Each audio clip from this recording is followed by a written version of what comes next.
राधे राधे भक्तों, जय श्री कृष्ण, जय श्री राम। आज हम पढ़ेंगे अध्याय 11 विराट रूप। अर्जुन ने कहा, आपने जिन अत्यंत गुह आध्यात्मिक विषयों का मुझे उपदेश दिया है, उसे सुनकर अब मेरा मोह दूर हो गया है। हे कमल नयन, मैंने आपसे प्रत्येक जीव की उत्पत्ति तथा लय के विषय में विस्तार से सुना है और आपकी अक्षय महिमा का अनुभव किया है। हे पुरुषोत्तम, हे परमेश्वर, यद्यपि आपको मैं अपने समक्ष आपके द्वारा वर्णित आपके वास्तविक रूप में देख रहा हूँ, किंतु मैं यह देखने का इच्छुक हूँ कि आप इस दृश्य जगत में किस प्रकार प्रविष्ट हुए हैं। मैं आपके उसी रूप का दर्शन करना चाहता हूँ प्रभु। हे प्रभु, हे योगेश्वर, यदि आप सोचते हैं कि मैं आपके विश्व रूप को देखने में समर्थ हो सकता हूँ, तो कृपा करके मुझे अपना असीम विश्व रूप दिखलाइए। भगवान ने कहा, हे अर्जुन, हे पार्थ, अब तुम मेरे ऐश्वर्य को सैकड़ों हजारों प्रकार के देवी तथा विभिन्न रंगों वाले रूपों को देखो। हे भारत, लो तुम आदित्यों, वासुओं, रुद्रों, अश्विनी कुमारों तथा अन्य देवताओं के विभिन्न रूपों को यहाँ देखो। तुम ऐसे अनेक आश्चर्यमय रूपों को देखो जिन्हें पहले किसी ने ना तो कभी देखा है न सुना है। हे अर्जुन, तुम जो भी देखना चाहो उसे तत्क्षण मेरे इस शरीर में देखो। तुम इस समय तथा भविष्य भी जो भी देखना चाहते हो उसको यह विश्व रूप दिखाने वाला है। यहाँ एक ही स्थान पर चर अचर सब कुछ है, किंतु तुम मुझे अपनी इन आंखों से नहीं देख सकते, अतः मैं तुम्हें दिव्य आंखें दे रहा हूँ। अब मेरे योग ऐश्वर्य को देखो। संजय ने कहा, हे राजा, इस प्रकार कहकर महायोगेश्वर भगवान ने अर्जुन को अपना विश्व रूप दिखलाया। अर्जुन ने उस विश्व रूप में असंख्य मुख, असंख्य नेत्र तथा असंख्य आश्चर्यमय दृश्य देखे। यह रूप अनेक देवी आभूषणों से अलंकृत था और अनेक देवी हथियार उठाए हुए था। यह देवी मालाएं तथा वस्त्र धारण किए था और उस पर अनेक दिव्य सुगंधियां लगी थी। सब कुछ आश्चर्यमय, तेजमय, असीम तथा सर्वत्र व्याप्त था। यदि आकाश में हजारों सूर्य एक साथ उदय हों, तो उनका प्रकाश शायद परम पुरुष के इस विश्व रूप के तेज की क्षमता न कर सके। उस समय अर्जुन भगवान के विश्व रूप में एक ही स्थान पर स्थित हजारों भागों में विभक्त ब्रह्मांड के अनंत अंशों को देख सका। तब मोहग्रस्त एवं आश्चर्यचकित रोमांचित हुए अर्जुन ने प्रणाम करने के लिए मस्तक झुकाया और वहां हाथ जोड़कर भगवान से प्रार्थना करने लगा। अर्जुन ने कहा, हे भगवान कृष्ण, मैं आपके शरीर में सारे देवताओं तथा अन्य विविध जीवों को एकत्र देख रहा हूँ। मैं कमल पर आसीन ब्रह्मा, शिवजी तथा समस्त ऋषियों एवं दिव्य सर्पों को देख रहा हूँ। हे विश्वेश्वर, हे विश्वरूप, मैं आपके शरीर में अनेकानेक हाथ, पेट, मुंह तथा आंखें देख रहा हूँ, जो सर्वत्र फैले हैं और जिनका अंत नहीं है। आप में ना अंत दिखता है, ना मध्य और ना आदि। आपके रूप को उसके चकाचौंध तेज के कारण देख पाना कठिन है, क्योंकि वह प्रज्वलित अग्नि की भांति अथवा सूर्य के अपार प्रकाश की भांति चारों ओर फैल रहा है। तो भी मैं इस तेजोमय रूप को सर्वत्र देख रहा हूँ, जो अनेक मुक्तों, गदाओं तथा चक्रों से विभूषित है। आप परम आदित्य गेय वस्तु हैं। आप इस ब्रह्मांड के परम आधार, आश्रय हैं। आप अव्यय तथा पुराण पुरुष हैं। आप सनातन धर्म के पालक भगवान हैं। यही मेरा मत है। आप आदि, मध्य तथा अंत में से रहित हैं। आपका यश अनंत है। आपकी असंख्य भुजाएं हैं और सूर्य तथा चंद्रमा आपकी आंखें हैं। मैं आपके मुख से प्रज्वलित अग्नि निकलते और आपके तेज से इस संपूर्ण ब्रह्मांड को जलते हुए देख रहा हूँ। यद्यपि आप एक हैं, किंतु आप आकाश तथा सारे लोकों एवं उनके बीच के समस्त अवकाश में व्याप्त हैं। हे महापुरुष, आपके इस अद्भुत तथा भयानक रूप को देखकर सारे लोग भयभीत हैं। देवों का सारा समूह आपकी शरण ले रहा है और उसमें प्रवेश कर रहा है। उनमें से कुछ अत्यंत भयभीत होकर हाथ जोड़े आपकी प्रार्थना कर रहे हैं। महर्षियों तथा सिद्धों के समूह कल्याण हो कहकर वैदिक स्रोतों का पाठ करते हुए आपकी स्तुति कर रहे हैं। शिव के विविध रूप आदिगण, वसु, साध्य, विश्वदेव दोनों, अश्विनी कुमार, मरुतगण, पितृगण, गंधर्व, यक्ष, असुर तथा सिद्धदेव सभी आपको आश्चर्यपूर्वक देख रहे हैं। हे महाबाहु, आपके इस अनेक मुख, नेत्र, बाहु, जंघा, पांव, पेट तथा भयानक दांतों वाले विराट रूप को देखकर देवतागण सहित सभी लोग अत्यंत विचलित हैं और उन्हीं की तरह मैं भी हूँ।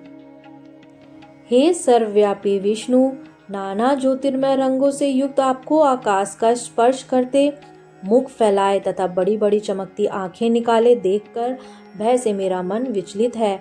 मैं ना तो धैर्य धारण कर पा रहा हूँ, न मानसिक संतुलन ही कर पा रहा हूँ। हे देवेश, हे जगन निवास, आप मुझ पर प्रसन्न हो। मैं इस प्रकार से आपके प्रलयाग्नि स्वरूप मुखों को तथा विकराल दांतों को देखकर अपना संतुलन नहीं रख पा रहा हूँ। मैं सब ओर से मोहग्रस्त हो रहा हूँ। धृतराष्ट्र के सारे पुत्र अपने समस्त सहायक राजाओं सहित तथा भीष्म, द्रोण, कर्ण एवं हमारे प्रमुख योद्धा भी आपके विकराल मुख में प्रवेश कर रहे हैं।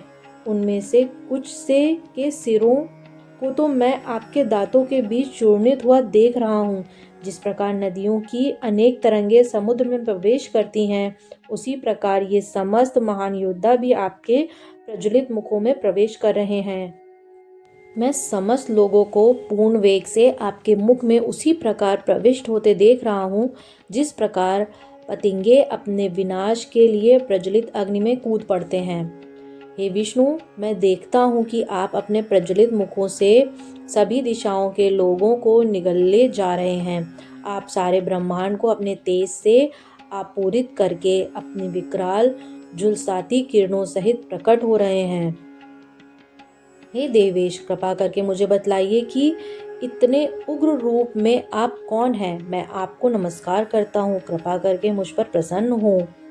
आप आदि भगवान हैं। मैं आपको जानना चाहता हूँ, क्योंकि मैं नहीं जान पा रहा हूँ कि आपका प्रयोजन क्या है।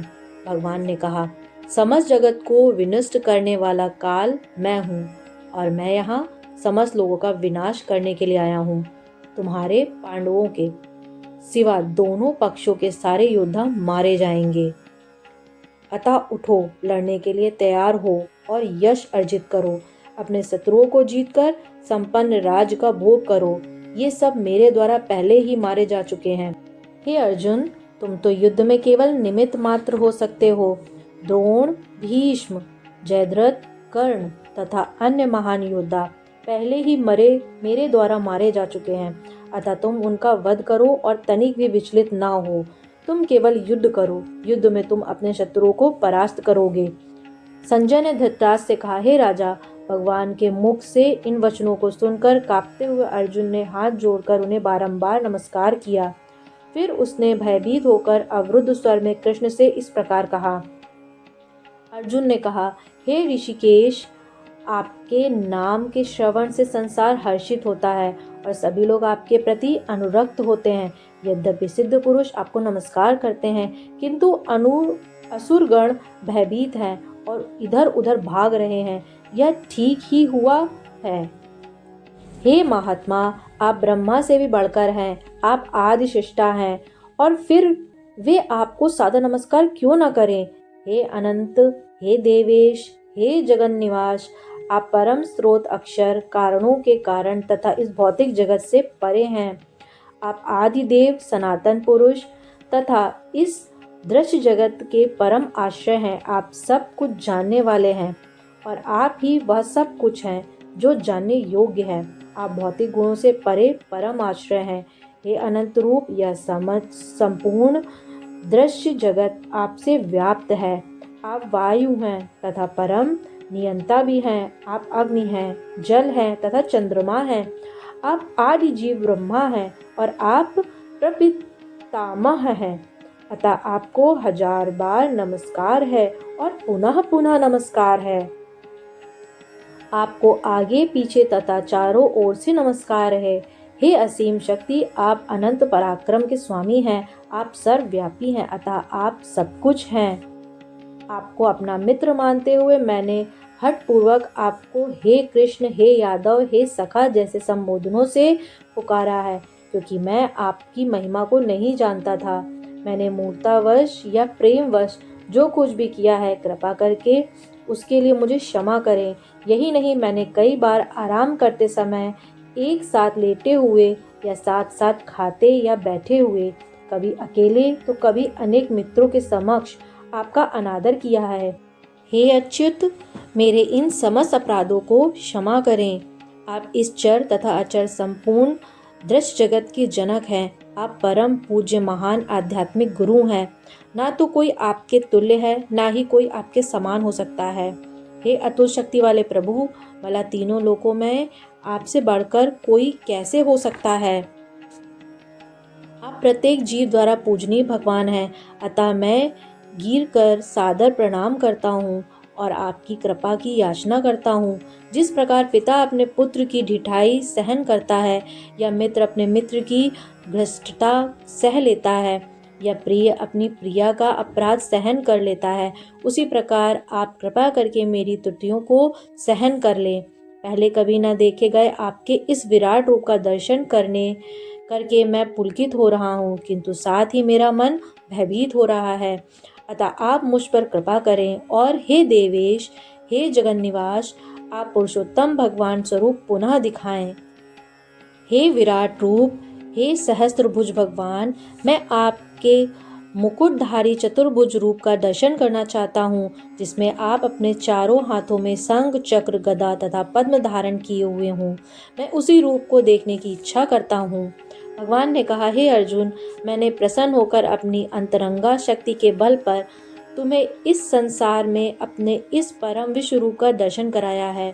इसके पूर्व अन्य किसी ने इस असीम तथा तेजोमय आदि रूप को कभी नहीं देखा था। हे कुरुक्षेत्र, तुमसे पूर्व मेरे इस विश्व रूप को किसी ने भी नहीं देखा, क्योंकि मैं ना तो वेदाध्ययन के द्वारा, न यज्ञ, न दान पुण्य या कठिन तपस्या के द्वारा इस रूप में इस संसार में देखा जा सकता हूँ। तुम मेरे इस भयानक रूप को देखकर अत्यंत विचलित एवं मोहित हो गए हो। अब इसे समाप्त करता हूँ। हे मेरे भक्त, तुम समस्त चिंताओं से पुनः मुक्त हो जाओ। तुम शांत चित्त से अब अपना इच्छित रूप देख सकते हो। संजय ने धृतराष्ट्र से कहा। अर्जुन से इस प्रकार कहने के बाद भगवान कृष्ण ने अपना असली चतुर्भुज रूप प्रकट किया और अंत में 2 भुजाओं वाला अपना रूप प्रदर्शित करके भयभीत अर्जुन को धैर्य बंधाया।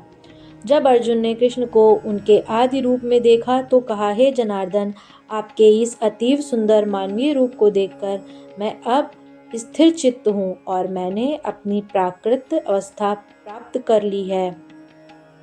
श्री भगवान ने कहा, हे अर्जुन, तुम मेरे जिस रूप को इस समय देख रहे हो उसे देख पाना अत्यंत दुष्कर है।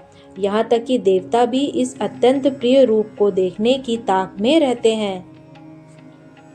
तुम अपने दिव्य नेत्रों से जिस रूप का दर्शन कर रहे हो उसे ना तो वेदाध्ययन से, न कठिन तपस्या से, न दान से, न पूजा से ही जाना जा सकता है। कोई अन्य साधनों के द्वारा मुझे मेरे इस रूप में नहीं देखा जा सकता। हे अर्जुन, केवल अनन्य भक्ति द्वारा मुझे उस रूप में समझा जा सकता है जिस रूप में मैं तुम्हारे समक्ष खड़ा हूँ, और इसी प्रकार मेरा साक्षात दर्शन भी किया जा सकता है। केवल इसी विधि से तुम मेरे ज्ञान के रहस्य को पा सकते हो। हे अर्जुन, जो व्यक्ति सकाम कर्मों तथा मनोधर्म के कलमश से मुक्त होकर मेरी शुद्ध भक्ति में तत्पर रहता है, जो मेरे लिए ही कर्म करता है, जो मुझे ही जीवन लक्ष्य समझता है और जो प्रत्येक जीव से मैत्री भाव रखता है, वह निश्चय ही मुझे प्राप्त करता है। तो भक्तों, ये था अध्याय 11 विराट रूप, जो कि समाप्त होता है। आगे बढ़ेंगे अब हम अध्याय 12 की तरफ, जो है भक्ति योग। तो अभी के लिए बस इतना ही भक्तों। राधे राधे। जय श्री कृष्ण, जय सिया राम। धन्यवाद।